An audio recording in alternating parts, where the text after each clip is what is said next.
सबसे पहले तो रीजनिंग में पहले से स्ट्रांग था, और प्रशांत सर की वजह से मेरा और ज्यादा स्ट्रांग हो गया। मतलब ये बहुत ज्यादा हमको हेल्प किए हैं। रात को 12 बजे मैं इनको डाउट भेजती थी तो मुझे सॉल्व करके देते थे। और सर लाइव क्लासेस, मैं डेली लाइव क्लास अटेंड करती थी और रिकॉर्डेड भी देखती थी, बट लाइव क्लास अटेंड करने में डाउट उसी टाइम सॉल्व हो जाते थे। तो ये एक उसका बहुत अच्छा है, पॉजिटिव पॉइंट है लाइव क्लास का। और अभिजीत सर का सर न्यूज़पेपर, और जैसे ग्रामर व्रामर पे तो उतना फोकस नहीं की, बट न्यूज़पेपर मैं डेली पढ़ती थी, उससे बहुत हेल्प हुआ मुझे जी इंग्लिश में एग्जाम में। और सर आपका टीचिंग एप्टीट्यूड का जो भी एनईपी एनसीएफ ये सब पूरा पीडीएफ में पढ़ी, तो ये सब मुझे बहुत हेल्प हुआ इस सबसे एग्जाम में। और मेरा रूटीन वही था सर, क्लासेस डेली शाम में होते थे, तो दिन भर मैं प्रैक्टिस करती थी सर। ये तो मतलब मैं जो भी हूँ यहाँ डीसीएस लर्निंग की वजह से हूँ। भले मैं खुद पढ़ना था, बहुत पढ़ लेते थे, बहुत सारे प्लेटफॉर्म थे जैसे मैं बोली, बट डीसीएस लर्निंग से मुझे गाइडेंस मिला क्या पढ़ना है एग्जैक्टली, एग्जाम में क्या आता है। और मॉक टेस्ट, मतलब वो तो बहुत ज्यादा हेल्पफुल था। बहुत सारे मॉक टेस्ट रहते हैं कि टफ कर देते हैं, वो खुद के उसके लिए टफ कर देते, बट डीसीएस लर्निंग का जो मॉक था एकदम एग्जाम से रिलेटेबल था, कि जो जैसा एग्जाम में आता वैसा था, ज्यादा हाई लेवल नहीं था, ऐसा कुछ नहीं था। एग्जाम में भी मतलब मुझे ऐसा लगा नहीं, डेली मॉक टेस्ट होता था और उसी टाइम पे, ये बहुत अच्छा था कि 9 बजे मॉक टेस्ट लेते थे, वो मतलब बहुत अच्छा था। तो उसकी वजह से बहुत हमको हेल्प हुआ है।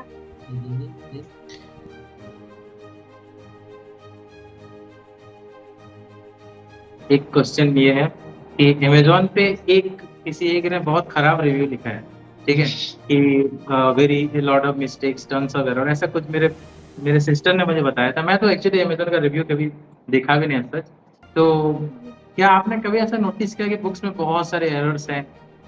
नहीं सर, बट इस चीज के लिए मैं इनको बताना चाहती हूँ, मैं अभी हॉस्टल में हूँ आरआई भोपाल के, और आप देख सकते हैं मैं अपने स्टडी टेबल पे फोन रख के मैं अभी ये इंटरव्यू दे रही हूँ, मेरे पास बाजू में ये टीचिंग एप्टीट्यूड की बुक है, तो ये अभी भी मुझे हेल्प कर रही है। और रीजनिंग की बुक मैं बैंकिंग के लिए थोड़ा प्रिपेयर करने की कोशिश कर रही हूँ, तो उसके लिए मुझे रीजनिंग हेल्प कर रहा है। तो ये तो जिसने भी लिखा है, मैं पता नहीं मुझे क्यों लिखा है ये, बट ये मेरा एक्सपीरियंस है, मेरे पास ये बुक अभी भी है, अगर कोई देखना चाहे तो।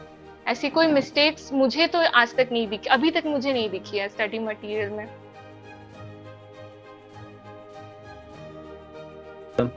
Tell me, like, what message you want to give to other students to prepare for RI, like what strategy they should follow, or what steps they should follow in 4-5 months to prepare for the examination?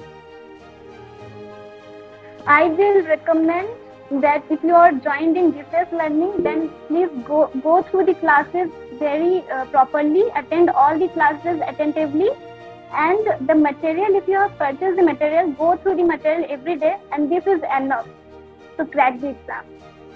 One more thing I want to tell, that this material will helpful for your future also, for B.Ed course. For B.Ed course as well, right?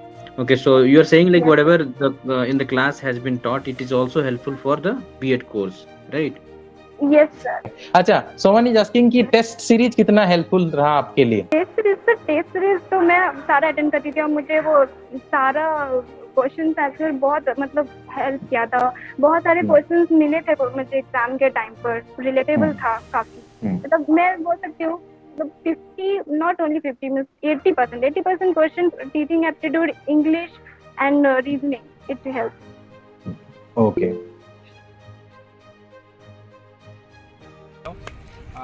Myself Vignesh, I am from Mayurbhanj, Odisha, and I secured AIR 27 in MSc Mathematics, and I am very happy to come here. And DCS learning helps me a lot. Means it means to me a lot that it is the only platform in all India which give information, coaching, and lots of mock tests and many more things, opportunities and motivation. Main thing, motivation and why to come here. Ishwar sir teaching aptitude, अभी sir English and Prashant sir reasoning, उन्होंने बहुत help किया है हमारे, मतलब जितने भी लड़के थे या लड़कियां थे जो भी थे।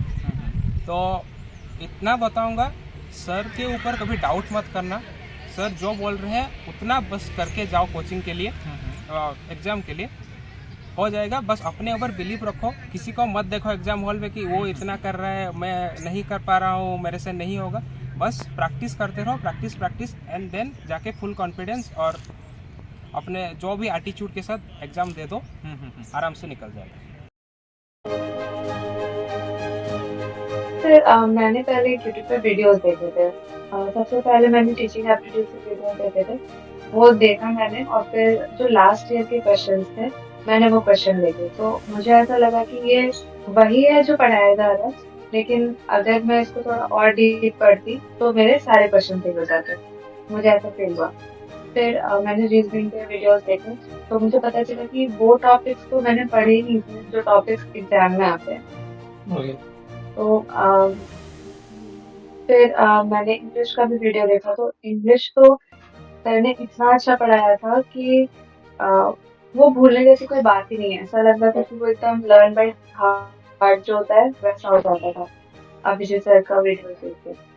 तो फिर मैंने सोचा कि मुझे ज्वाइन करना चाहिए, और फिर मुझे लगा कि अगर मैं क्रैश कोर्स ज्वाइन करती हूँ तो मुझे वही सिलेबस फास्ट पढ़ना पड़ेगा। अगर मैं 1 मंथ करती हूँ तो फिर शायद और भी ज्यादा क्रिस्प हो जाएगा, इसलिए मैंने फुल कोर्स ज्वाइन किया। तो आपने ज्वाइन कब किया? फिर जब बैच स्टार्ट हुआ था उसके 1 वीक के बाद ही मैंने ज्वाइन किया था। मैं लेट थी जस्ट बाय 1 वीक। हाँ, मतलब पूरा 1 साल का प्रिपरेशन आपने किया। There was only one secret to crack this exam, is just follow the teachers and whatever they are saying, whatever they are telling to do, just go with that. Nothing extra we need to do, nothing extra, not a single word we need to do. अगर sir ने 20 questions provide किए हैं solve करने के लिए तो वो 20 questions ही बनाना है, और वो बनाने ऐसा नहीं कि हमने छोड़ दिया। तो अगर टीचर को जितना बोला अगर हम उतना ही कर लें तो हम 100% श्योरिटी के साथ बोल सकते हैं कि हम सिलेक्ट होंगे एग्जाम में। और एक भी लाइव क्लासेस छोड़नी नहीं है, क्योंकि रिकॉर्डेड क्लास देखना थोड़ा मुश्किल हो जाता है, और एक बार रिकॉर्डेड क्लास पाइलअप होना शुरू हो गए तो वो फिर पाइलअप होते जाते हैं।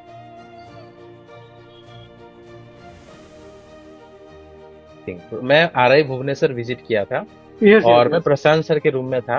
Eight the time Pintu was there, okay, Pintu was there. तो ऐसे हम लोग बात कर रहे थे कि सुभाषिष एक बहुत अच्छा लड़का था, बट उसका सिलेक्शन नहीं हो पाया because of some reason, and वो अभी उसका उम्मीद छोड़ चुका है आरआई में और वो एग्जाम नहीं दे रहा है। उसके बाद ऐसा बताया, तो आई थॉट कि एक तो अटेम्प्ट है अभी हुआ है, वो हम ऐसे 2021 में उसका कोरोना की वजह से 2021 में क्या हुआ था कि जिनका अच्छा मार्क्स था बस मार्क्स बेसिस पे सिलेक्शन हुआ, तो जिनका अच्छा मार्क्स हो गया। सेकंड अटेम्प्ट में 2022 में जब सुभाषिष ने दिया तो कुछ उसका टाइम मैनेजमेंट में प्रॉब्लम हुआ था, नहीं हुआ, हम ऐसे बात कर रहे थे। अभी तो एक और अटेम्प्ट है, सुभाषिष को बात करते, कॉल करते हैं। देन आई थॉट कि लास्ट अटेम्प्ट में ट्राई करो, नहीं होता तो कोई दिक्कत नहीं, हो जाएगा तो बहुत बढ़िया बात है। एंड देन सुभाषिष ने फिर से ज्वाइन किया था उस टाइम में, जो खुद हमारे दूसरे स्टूडेंट्स को गाइड कर पा रहा है, but he could not get selected, so it was, मुझे अच्छा नहीं लग रहा, that's why I motivated him to join and he got selected, and that was really a winning moment for us. मेरे लिए बहुत बढ़िया मोमेंट, हम इतना खुश हुए थे।